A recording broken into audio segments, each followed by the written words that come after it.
This video segment is a small part of what the Market Guys offer through their educational products and services. If you are interested in any of our Trade Alert services, or you would like more information about our one-on-one mentoring program, simply contact us at info@themarketguys.com.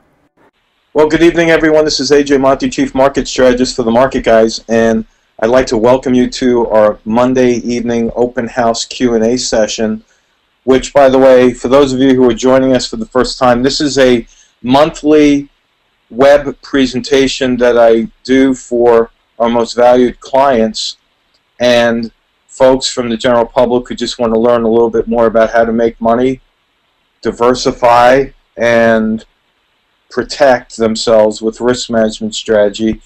This evening's talk is going to be a little bit different than the normal format, and for good reason.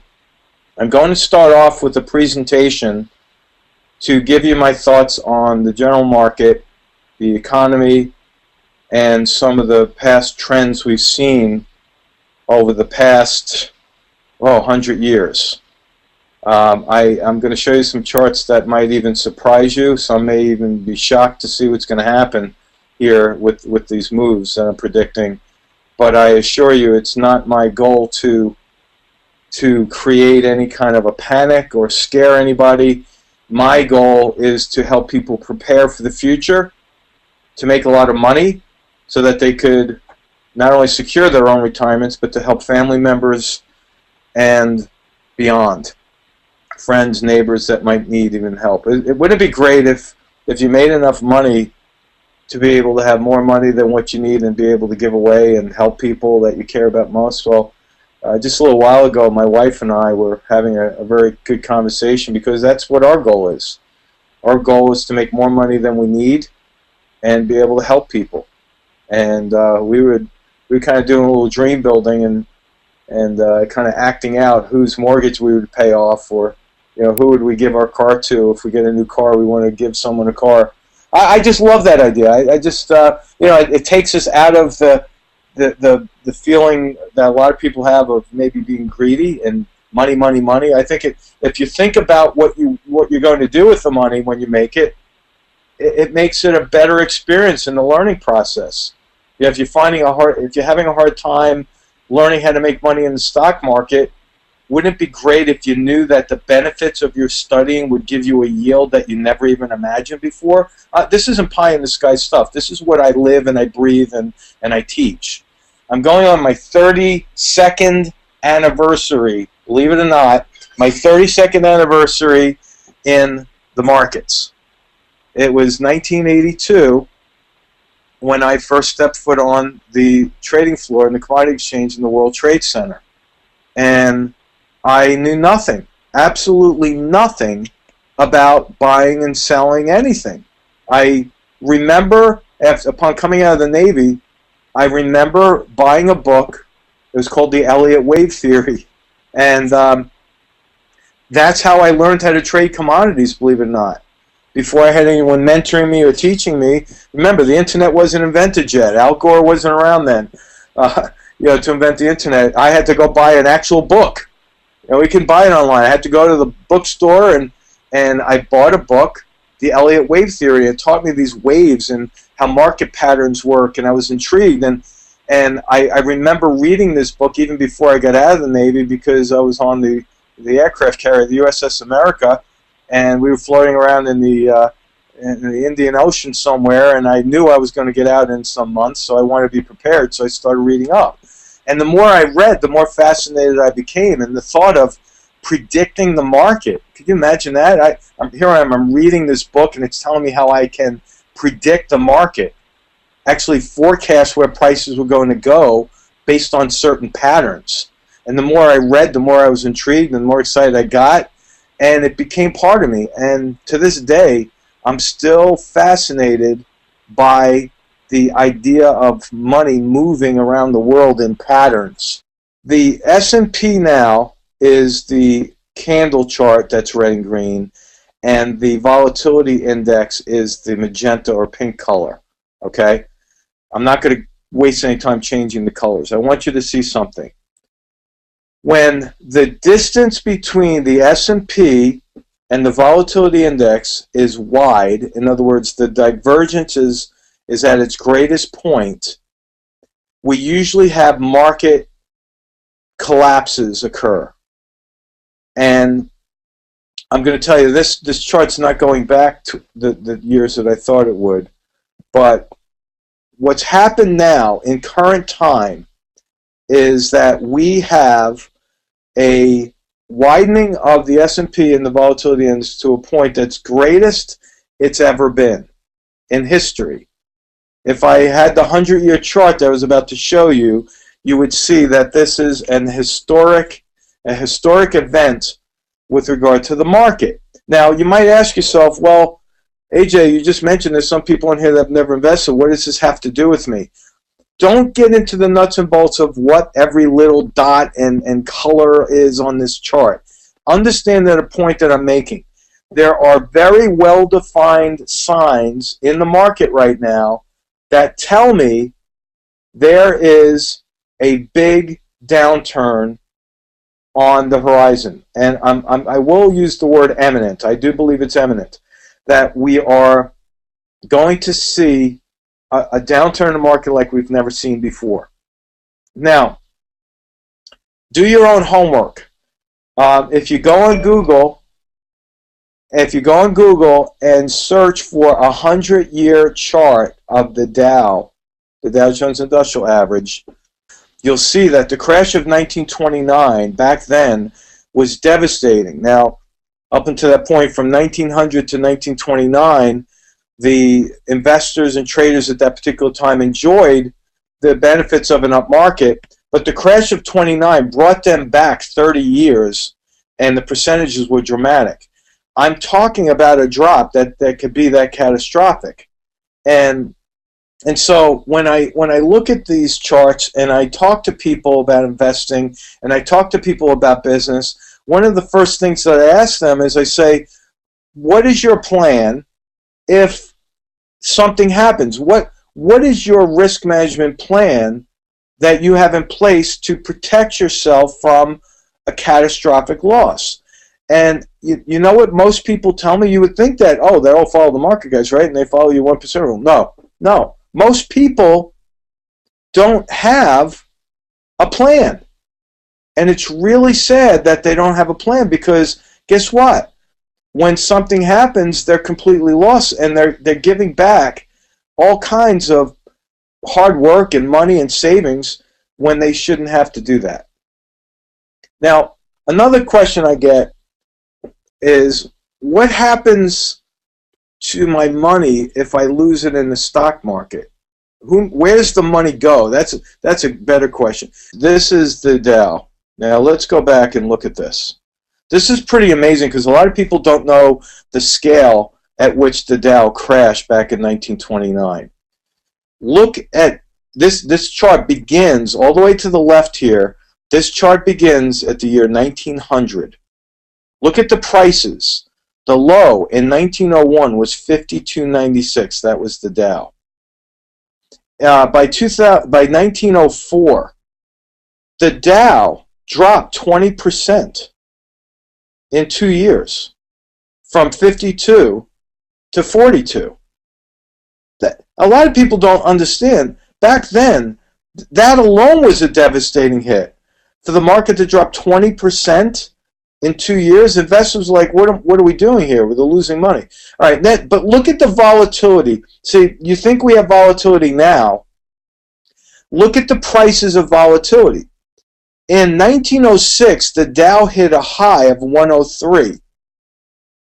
By 1908, 2 years later, it had dropped almost 50% in value. Remember, this is all before 1929. It goes right back up to 103 in 1910. By 1916, it's back down 50% of what it was in 1910. It's crazy, crazy volatility. Right back up, it goes up 100%. And this is incredible. I never looked at it like this in percentages until today. And I've been in the market for 30 years. Oh, yeah, you hear the crash in 1929. But I started analyzing volatility because I wanted to show you what happens when volatility and prices diverge. From 1915, the Dow hit 53. By 1917, 2 years later, it was up 100% in 2 years. Sick. I could go on and on with the volatility there. But look at this one. This is incredible. From 1922, okay, to 1929, the Dow went from just under 64 to 381. Incredible, incredible bull market. Only to be followed by the crash that we know about. It went from 381 down to in 1932, it hit the bottom of 41.22. Now let's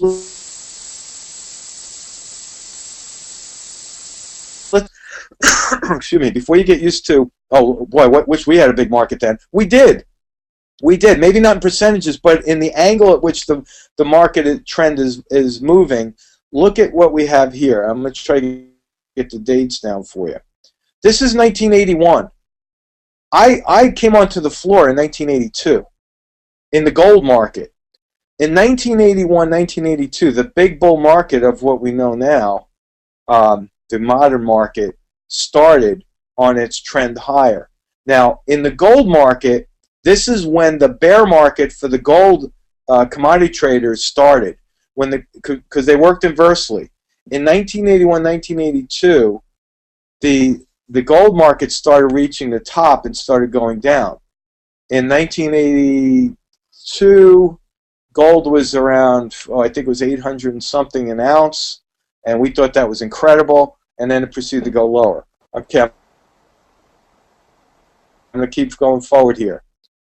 Look at the volatility and the peaks and valleys. Excuse me. Here, I'm not going to go to the dates. I'm just going to show you the highs. The high here, 11,722. The low, now this is right in 2000, the tech crash, the tech bubble. Went from 11,722 down to 72.86. Now, we thought that the tech bubble was bad. Remember all the bad stories? For those of you who have been around for a while, remember how bad that was. But then we had the crash of 2008. But here's my point. We had a higher high than 2000. See, here's the high. I'll try to zoom in there for you. That's 14,164. But notice what happened after the crash of 2008. We had a higher high followed by a lower low. This is a broadening effect. When you have a lower low and a lower high, followed by another higher high, what should you expect? This is a broadening pattern. This is taught to all technical analysts. It's part of the tests that we take to get our designations. When you have a broadening top, that is extremely bearish. That means what we are expecting as technicians is a lower low than the previous low. Does that make sense? If we have a lower low than the previous low, the market will drop close to 70%. 70% drop. Did that hit you? Well, can that happen? Well, look, remember what happened back here. Remember the 50% drops that we had back in 1914.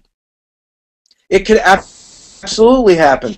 But what's going on in the world is people are becoming numb to investing. They're turning on the television and they really believe that the people who are on television are the people who know it all.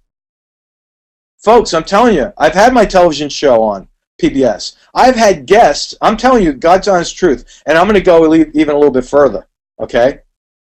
I had guests on my show, CEOs of top companies, top investment managers, top brokers on my program, where in the green room when we started talking before the show, I realized, uh-oh, this is going to be something because these people have no idea what they're talking about. I actually had a guest on my show one time where I started asking him questions that were submitted to me by his company. Because I usually give people the opportunity to submit questions they want me to ask them. So, you know, I'm not so, I'm not so confrontational with them. I'll make some nice, happy music with them on television. I had a gentleman submit 10 questions. I started asking him questions. He didn't even know the answers to his own questions. I swear to you. It was unbelievable. When I saw him sweating so badly, I just changed the topic and we just try to keep it real light just to save face. I consult on many levels. I consult investors. I consult institutional money managers. I consult hedge fund managers. I had a gentleman, and I'm never going to mention his name nor his firm, but I could not believe what I heard when he told me he had hired a psychic. This is exactly, he hired a psychic to tell him where the best investments were. And then he would call me to see if I verified the call, and he never told me while I was giving him my stock picks whether or not that was in line with the psychic. I could care less. But in the back of my mind, I'm thinking, this person is in charge of hundreds of millions of dollars of people's retirement money and is relying on a psychic. This is what's going on in the world. I'm thinking, what is going on here? Why are people not just using common sense and reading history? Reading history will tell you where we're going because history repeats itself. It always repeats itself. And if you keep going and you understand patterns, you'll see that you can predict the market. And if in that instance where you are wrong, you'll at least be able to protect yourself so that you lose very little. This was the whole point of my presentation today, is I wanted to make sure that everybody knew that there are signals that are telling me that we're going to go lower. The question is, what are you going to do? Are you going to protect yourself? Or are you going to just put your head in the sand like an ostrich and hope that things just get better? Well, this one may not be so easy to recover, because in 2008, it took almost 3 years for people to recover their money after that short downturn, that short time frame where we sold off 2008. It came down 1 year, but it took 3 years to make back. Those people had 4 years of their money tied up for break even. That's 4 years of your life. What is that worth? So this one, if it comes down, it could take 4, 5, 6 years to recover. You know, is that worth it for you just to hold on? I say no. There's strategy. Now, here's what Bill. Now, my partner Bill is on the line here, recording this. Let me show you something with the market guys. I'm going to type in the market guys. I'm going to show you some of the changes. Okay, hold on. This is our new format, this relatively new website. At the very top, we have videos. We're putting categories up here. If you want to look at all the categories, you click on all. If you want to just look at basic options, you look at that. Technical analysis, trading strategies, you click on the menus. We're developing these menus. My goal is to keep adding these free information. It's all free. I don't charge for this. This is free education here, given to you in short video format that we call market shots. They're 3, 4, I think the option one is 9 minutes long. That's the longest one. And I'm going to keep adding those videos. Bookmark this page and review it often. Your goal, I'm giving you an assignment, is to not memorize AJ Monty's name and phone number. Your goal should be to memorize the concepts in what a cup and handle is, what the 1% rule is for managing risk. What is the rubber band effect? You got to know those things, and that way you become really well versed in looking at the market and being able to make money. Now, I will be incorporating what's called short trading strategies. If I expect the market to go down, it would be in your best interest and my best interest if I put education out that shows you how to make money on the way down.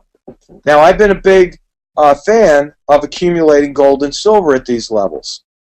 Let me analyze that for you so you can see. Now, for those of you who are hanging on for other ideas, hold on. I'm going to get there. I'm going to go a little bit over because we had the technical glitch and delay, so bear with me. GLD had its worst I have to say, its worst year this year.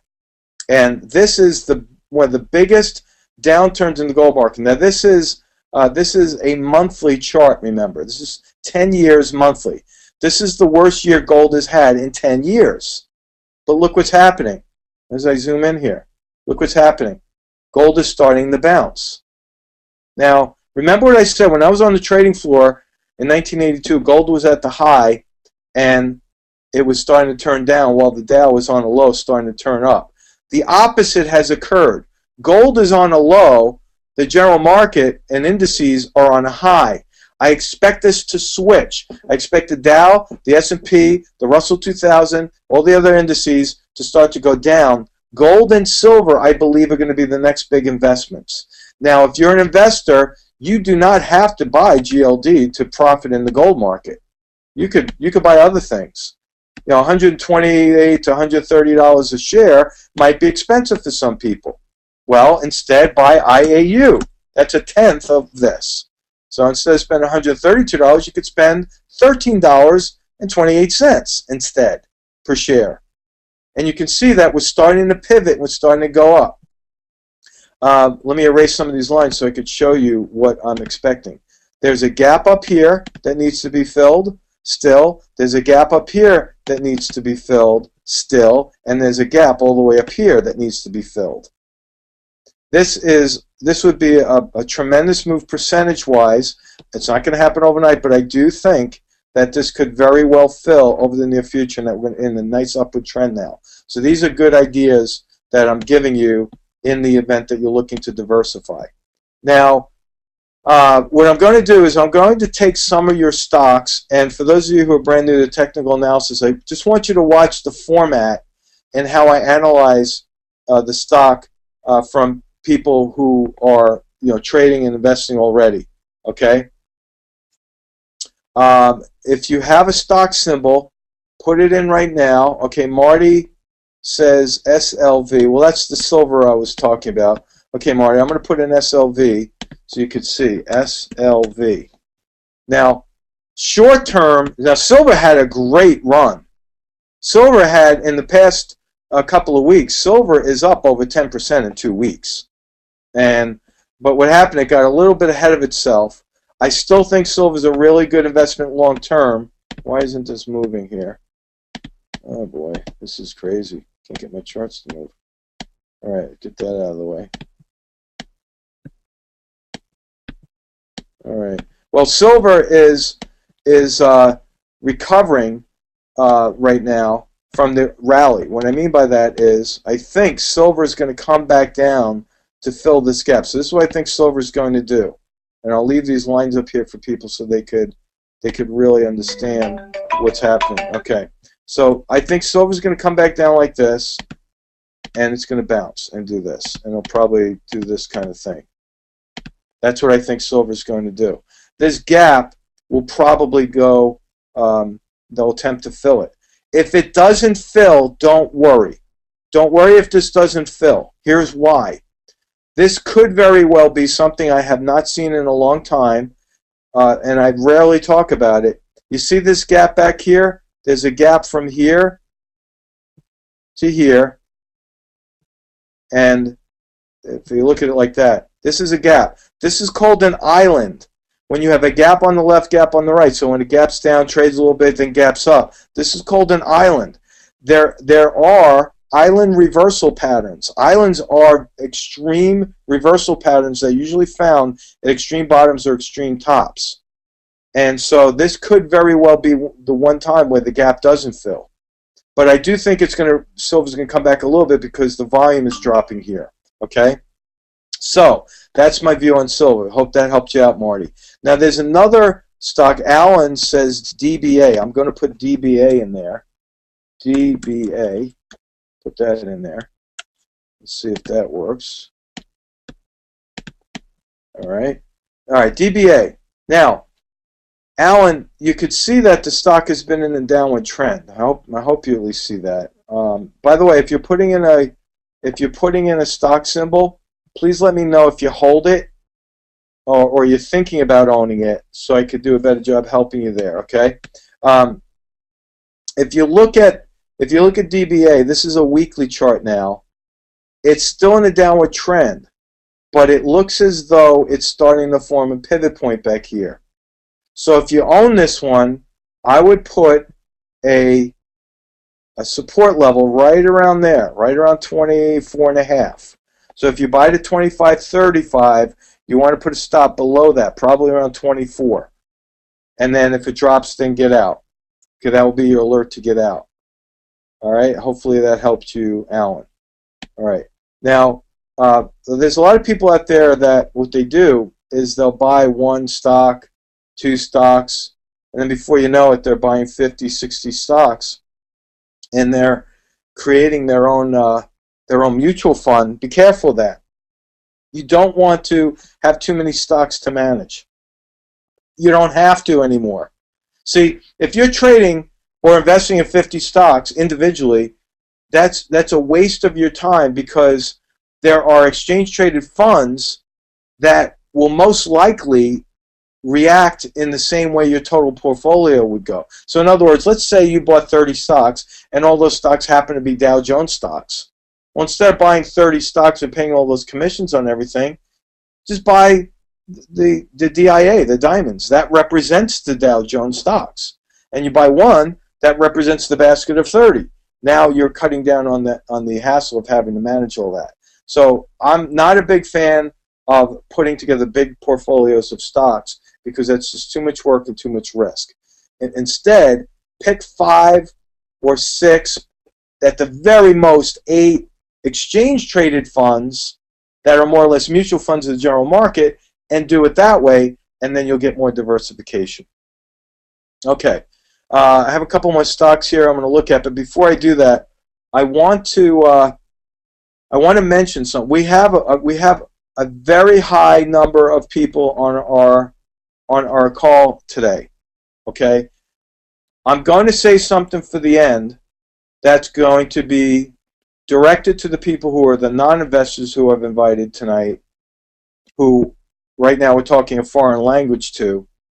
But I want to talk about the diversification of not just your portfolio, but the diversification of your time and the diversification of your revenue stream. And I'm gonna give you some more points on that. But the main idea behind that is, a lot of people I'm talking to they're maintaining one income stream. So in other words, they might work for one boss or one company, or they might be a business owner and they have all of their time in that one business. Now, the reason that's dangerous in these modern times is that if something happens economically, where if you're working for one company and that one company lays you off, you're in a heap of trouble. And now, what are you going to do? That is a very, very dangerous thing. That I would equate that to an investor who puts all of their money on one stock. Very, very dangerous. If something happens to that stock, they lose their whole investment portfolio. You should not do that investing, and you should not do that in your everyday life.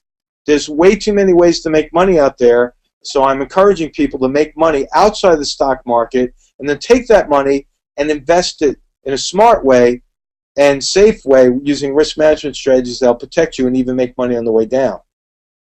Another thing, if you're a business owner and you're watching what's happening with the Obamacare issue and how this is becoming a real hot potato again, companies are now cutting back on employees' hours to put them in part-time status so they don't have to pay for the extra health insurance for their full-time employees. As a business owner, if something happens to your business and the economy winds up forcing you to close your doors, what are you going to do? You're going to be in trouble. You're going to be in real trouble. You know, when I was on the Tony Robbins circuit, I would get on stage and I'd show people how to diversify their income. And I'm going to give you a little tidbit.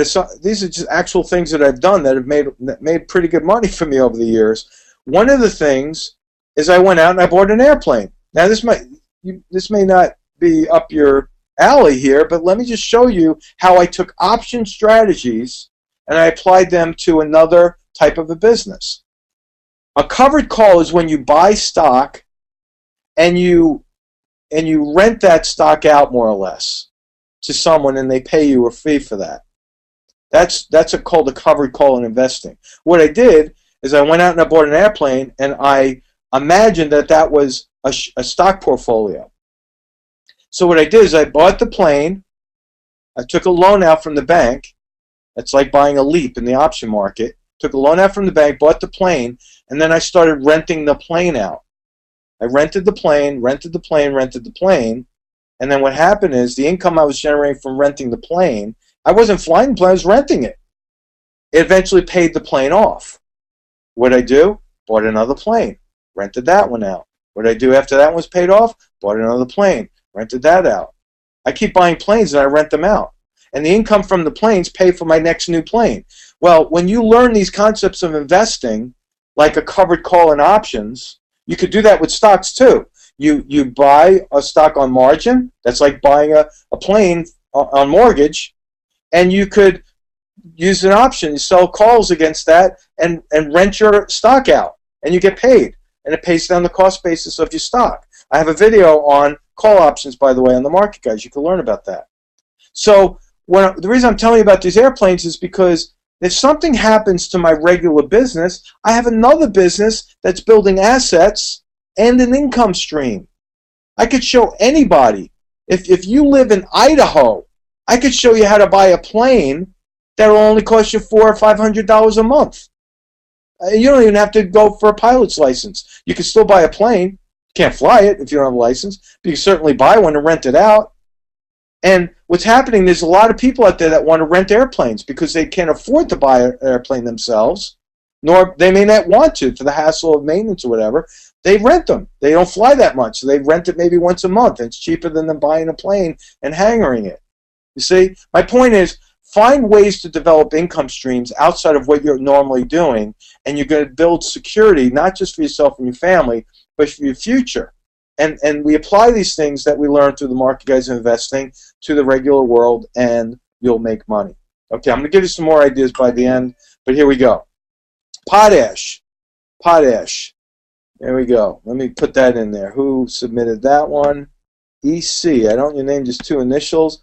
If you could, please tell me what your position is. Remember, if you have a stock symbol, it's great for me to know what you're looking at. Okay, Potash, this is a weekly chart. Obviously, you can see the stock has taken a downward turn. The good news is, and there is good news here, the good news is the volume is dropping. Why is that good? Well, when a stock is dropping in price and the volume is going up, it means the sellers are excited, they're motivated, they're still selling. When a stock is going down and you see the volume drop, it means the sellers are slowing down. The selling pressure needs to slow down before the buyers are going to get fully on board with this. Now, this is a weekly chart. Let me go to a daily chart. You can see that the stock is still kind of hovering between 30 and 32.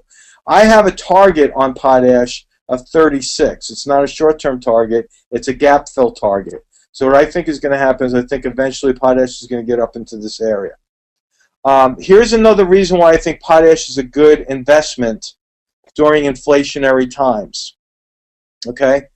I'll make this very short, but it's important that you understand what I'm saying here. One of the ideas my wife and I are going through now is to build land banks to hedge against inflation. When interest rates are low like this, it's a good idea to borrow money if and only if you're able to maintain the cost of financing that property. Please understand, I would never want you to go in over your head and invest outside of your means. If you have the ability to make payments on property that you're borrowing, go ahead and do that, if you can do that. Because when inflation comes back, and believe me, it will, interest rates are going to go up. So you want to put long-term loans, if you can, to control assets. So here's what I'm looking at. And this is all going to tie into Potash very beautifully here in a minute. We're looking at buying a land bank and hiring somebody to grow hay so we can sell hay bales to the farmers who raise cattle and horses in Florida. We're in horse country here in Central Florida. So hay is a hedge, believe it or not, against inflation. Why? Think about this. If I can farm and grow 3 crops of hay a year, and I could store that hay, that's a commodity.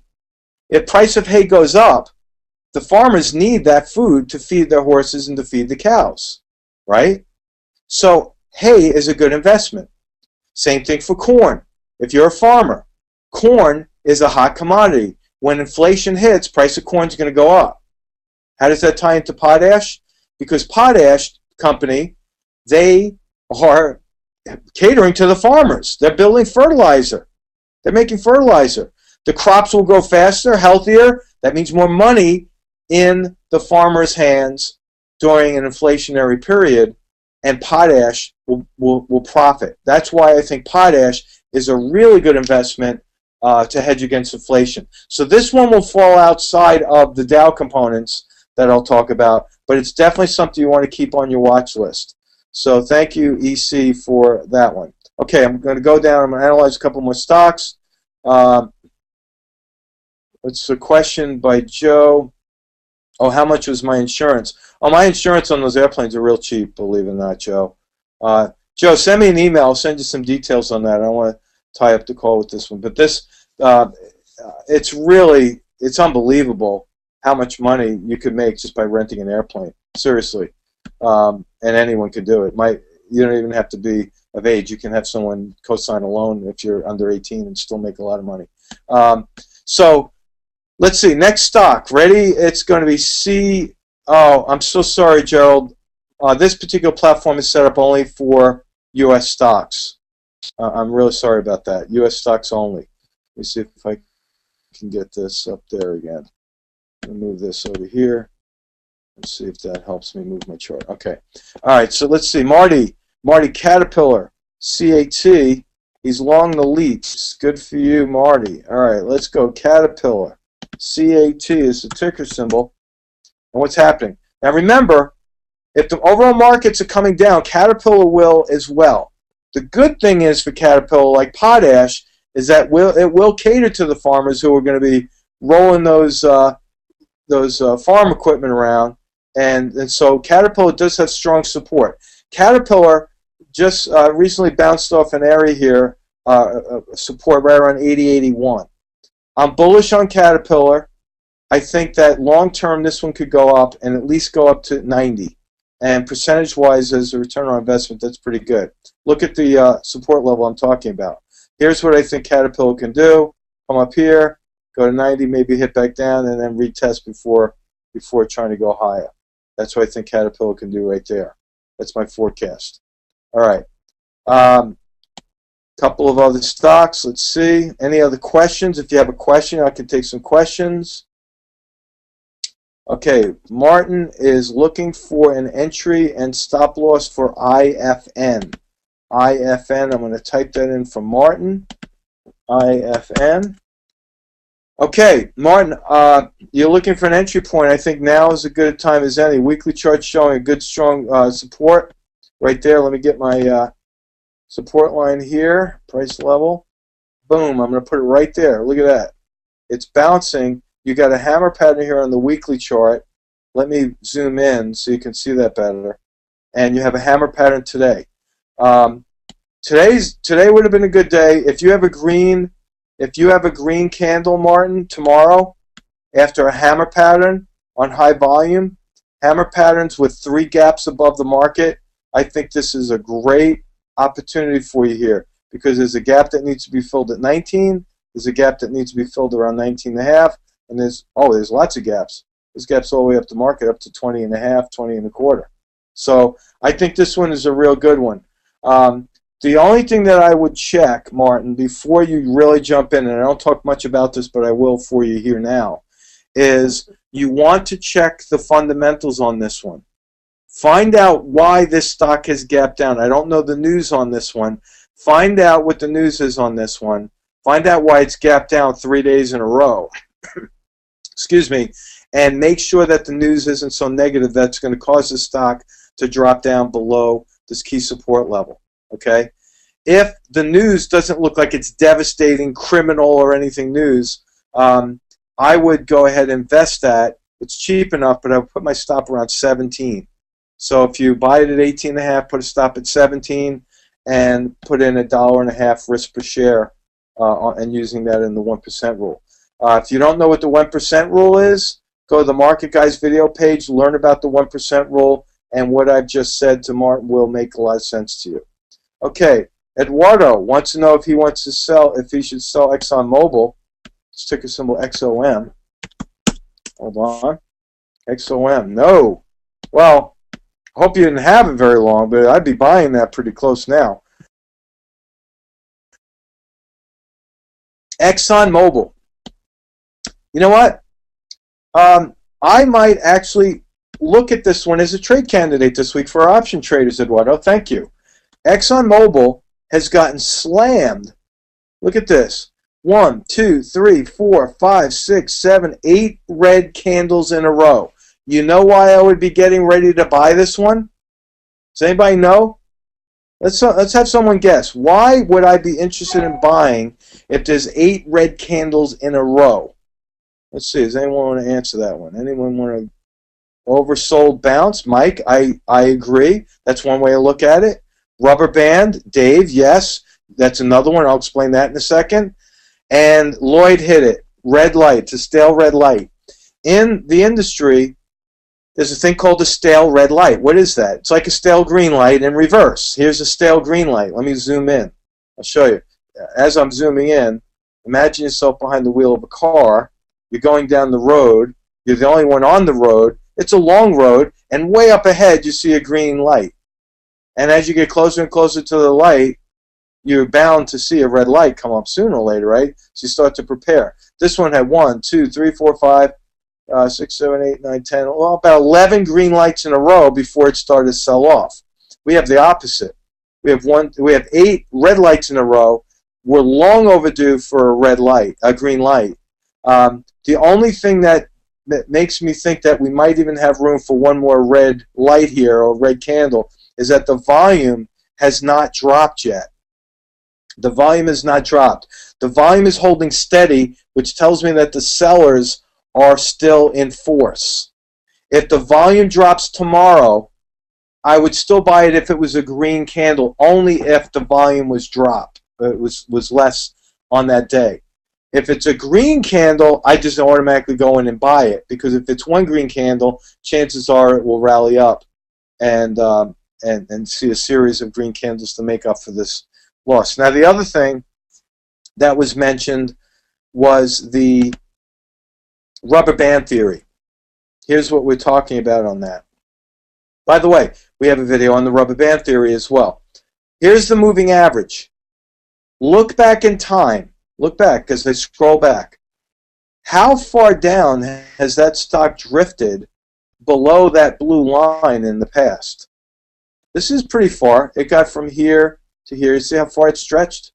Imagine a rubber band on one end on the moving average, the other end on the stock. The rubber band is stretched pretty good here. This one, it got stretched too. See? It got stretched pretty far down there. This one got stretched pretty good. See how the rubber band got stretched? But this one is the most it's had in over a year. So the rubber band is stretched. This stock wants to go up to the moving average. It wants to get back up. It doesn't like staying that far below the moving average. So if you already own it, unfortunately, you've already taken your loss from 94 to 86. But if you don't own this yet, there's an opportunity waiting to happen here. There's a good chance the stock is going to bounce. Therefore, that's the reason I'm going to keep this on my watch list this week and possibly make that a buy candidate to our option traders. I'm not going to make it a buy candidate for the equity traders because it might be priced outside the price range for that. I like to look for stocks below $30 for the equity traders. But option traders could trade this one all day long. Okay. One thing I want to mention to you folks, I don't have my PowerPoint slide presentation. I'm not going to bring it up because I don't want to jam up the system. This week, I am going to be interviewing people who may have an interest in working with me. Now, I don't normally do this on this call, and my partner Bill could attest to that absolutely because he records all these. I will be interviewing people this week. I am going to be selecting 5 people who want to work with me outside of the stock market. Now, here's the deal. I'm going to show you. This is very unique. The reason I could only pick 5, as you'll see, is because I only have a certain bandwidth. My goal is to pick 5 people who want to work in business with me outside the stock market to make a lot of money, obviously. But the reason I'm only picking 5 is because if you decide to work with me, I will be showing you what to do with that money and how to invest it, and I'm not going to be charging you the normal mentoring fee that I usually charge. Now, for those of you who are mentors of mine, you know I charge $8,500 for my mentoring session. I don't come cheap. But if you decide to work with me, I don't feel that it would be fair for me to charge you when we are both making money together already outside the market. Does that make sense? I don't want to confuse this. So, I'm telling you this now before I end the call so I don't forget. If you, and remember, I can only pick 5 people, and it's kind of going to be on a first come, first serve because I can't mentor more than 5 people and still maintain my other businesses. Can't do it. I don't have enough time in the day to do that. But if you are interested in setting up a call with me so I can explain the details, put your name in the Q&A box, because some of you don't have your name, it's just initials. Put your name, your email address, and your phone number. No one else sees this. Just like you can't see people's comments coming in here, they will not see your phone number. If you want to set up a call with me later in this week, remember name, email address, and phone number, and that's it. And I'll be calling you towards the end of the week. Thank you, Dave. Thank you, Robert. Okay, good. And then we're going to go from there. Now, here's the other thing. If, in the essence of time, if we are able to set up a call, you might want to, if you're married, you might want to have your wife or her husband on the call with us so that you don't have to spend time re-explaining everything. Or if you have a child, a son, a nephew, or a relative that you think would want to be working with us, that's okay too. Again, have them on the call when I finally connect with you.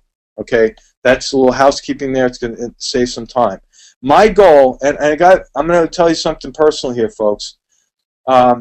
There are some people, I know there's some people on here that are friends of mine, so they know this. People like Paul Farley in the west coast of Florida and Tampa area. Paul knows this about me. I'm not driven by money. I don't want to come across the wrong way and say, okay, here's this money guy, Wall Street guru, all about making millions and doesn't care about people. Money is fun for me. But it's not what my world revolves around. I thrive off of helping people achieve success. That's what I'm really all about. And my personal goal here, and this applies to my mentoring students for the stock market, my business partners outside the stock market, it applies to everybody in my world. I want you to know something. My ultimate goal is to create millionaires around me from our efforts and lock in that group of millionaires, and I'm forming what's called the Jubilee Group. Now, bear with me here. I said this a few times at seminars when I give them. The Jubilee Group is going to be an anonymous group of millionaires who are all about giving. And my ultimate goal is to form a fund where each member anonymously will contribute what they want to the fund. Remember, it's anonymous. If you're part of the Jubilee Group, I will not know what you donate. You won't know what I donate. But we do know money will be there. And my goal is to help people make so much money that they'll be able to put extra money in that they don't need or need to live off of. And what we want to do with the fund is each and every month vote on where that money would go in a charitable way. And we're, again, going to do that anonymously. Imagine for a minute, really, seriously, think about this. Imagine if we as a group contacted a bank president and said to that bank president, Mrs. Smith, we're a group of anonymous givers. Who in your branch could use some help? Is there any kids that need a scholarship that you know of? They need, maybe there's some music scholarships we can give out. Is there anyone that's going through some financial times, maybe the loss of a spouse? We'll find those people that will help us help people. Believe me, those people are out there. We call those folks the angels. But I believe that with this group of people, we can absolutely change the world. And if the stock market happens to be one of the vehicles that we use to reach our destination, then so be it. If you're able to take my advice on buying and renting airplanes out and you make millions of dollars because now all of a sudden you have millions of dollars of aircraft inventory, then so be it. See, the world right now, the world that we live in right now has so much opportunity, so much, but stress and pressure and economic woes have put people so far down that they can't see the light at the end of the tunnel. See, I would love to be that beacon of light for you and have the market guys not just be the financial educators, but to be the ones that actually that stimulate the giving that we all have within us. Could you imagine that? I get so pumped up thinking about this that I can't even sleep at night sometimes. So if you feel like you're one of those people, I want to know who you are. I want to talk to you. I want to know you. I want to call you my friend. And let me tell you what happened to my wife and I last week. And I know I'm going off on a tangent here, and I will go back to the stock analysis. But I got to tell you what happened to us last Saturday. A good friend of ours, you may know him actually. A good friend of ours, his name is Les Brown. If you don't know Les Brown, L-E-S, and like the color brown, go Google him. Google Les Brown and type in the word dream. Just dream. Watch his 3-minute video. That's Les Brown. This guy is a motivator to the nth degree. He rocks your world. He doesn't just show you how to bring the best out in yourself. He rocks it. And he gives you the inspiration to keep on going. Well, when we're sitting in his living room last week and we're having dinner with him, we discovered that he has a reoccurrence of his prostate cancer. He's a survivor already from way back where he beat it, and now he's going through a second battle with it, and he's determined to beat it, and I do believe he will beat it. But let me tell you about this man. I asked him, Les Brown, I said, Les, you motivate the world. And I said, but I have to know, what motivates you? And I stopped. I didn't say anything. And he looked at me and he laughed. He had that Les Brown chuckle. And his daughter was sitting to his right. A couple of his friends were sitting to his left. They were looking at me, ask Les what his dream, what his passion was, what rocks his world, what motivates him. They looked at me, and all of them instantly, like in sync, they turned and they immediately looked at him, awaiting for his answer. I guess no one asked them this. Here's the guy that everyone looks up to lift their world, and now they are in a position where they can actually hear what lifts him up. You know what he said to me? My drive in this world, on this planet Earth, is I want 100,000 candles shining in the night. And I said, Les, what do you mean by that? He said, I want to teach 100,000 people in my audience how to go out there and inspire the world to do the same. That is powerful. Has nothing to do with money. Nothing. Nothing to do with money. This man believes his sole purpose in life is to go out there and be the beacon of light for people. And he's made a whole living out of being a beacon of light. He's written books. He's keynote speaker. Corporations hire him to motivate their company salespeople, and he does it very well, and he gets paid handsomely for that. But the guy never graduated school. He came from poverty like none of us, or most of us, have never experienced in Miami, and he worked his way literally from the ground up. He was born on a linoleum floor and then given up for adoption immediately by his mother. He was born he and his brother were both born in poverty, and they were both given up for adoption. And I said, Les, what you need to do is write another book. And he said, well, what do you think the title should be? And I think, From the Floor to Success. That should be the name of the book. And he looked at me, and he says, I'm going to write the book. And the reason I'm telling you the story about Les Brown is because there's a lot of people right now, they're looking at their lives, they're looking at their finances, they're looking at the economy, and they're saying, you know, I don't know if I'm going to be able to pull this one off. They're getting real stressed. People are getting real stressed about their money.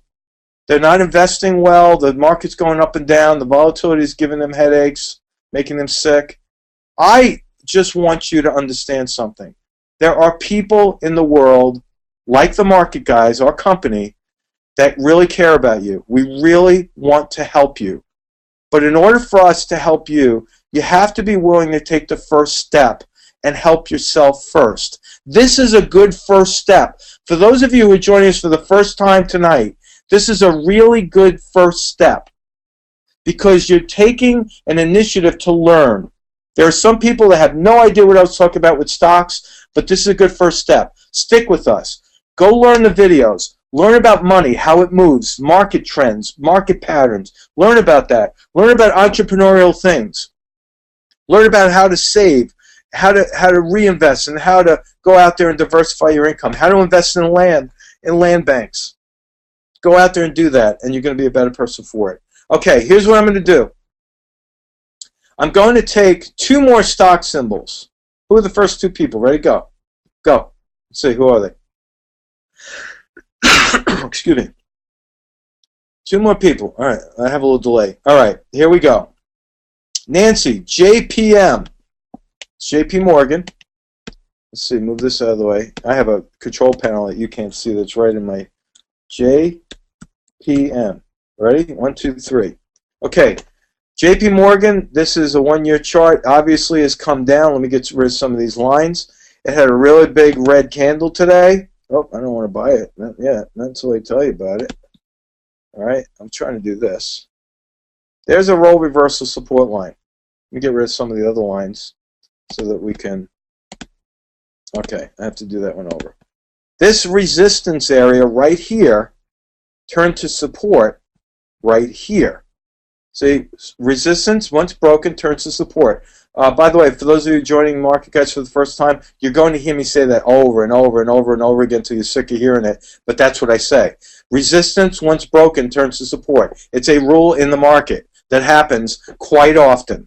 Now, what's happening? The stock is selling down. It's approaching this floor, this support. I wouldn't buy it right now. I would not buy it right now for one main reason. The volume is higher on the red candle. Remember what I said about the sellers being motivated? If the stock is going down and the volume is going up, the sellers are motivated. I don't want to do anything to buy that stock until I see the volume drop first. Then when I see the candle bouncing off of that line, that's when I get in. Right now, it still could drop another $1 or $2 before I would say it's on support. So Nancy, if you own it, I don't know. Do you own this one? Battery power going low. Let me plug in. Nancy, do you own this one? If so, just put a Y for yes or no for... Okay, you own it. All right, put your stop at 50.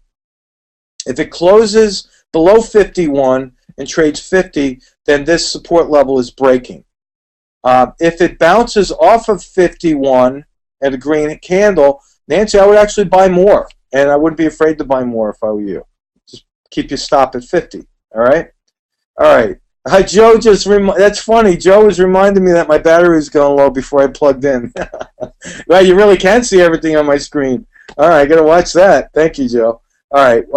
For that, Joe, do you have a stock symbol you want me to look at? All right. Okay. Let's see. Next one. Shannon has. Let me read the note here. CTL. I got stopped out, and I'm thinking about buying it again. Shannon, that's okay to do. A lot of people have a hard time buying a stock they just sold at a loss, but that's really okay to get in the habit of doing. This one, well, look, hope you got stopped out at a good price.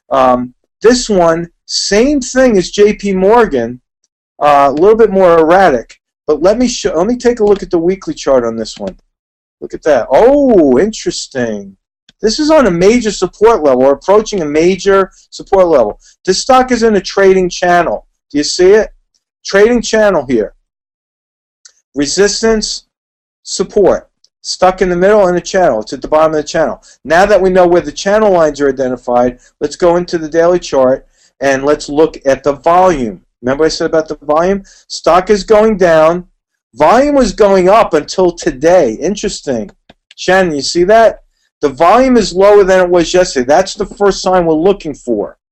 If you see a green candle tomorrow, I would buy it tomorrow. And you can see the divergence between the moving average and the price. This stock is another one. It does not like to stay far away from that moving average. What we have back here in May of this year is duplicating. It broke down below the moving average and fell down. Here again, broke down below the moving average and gapped down.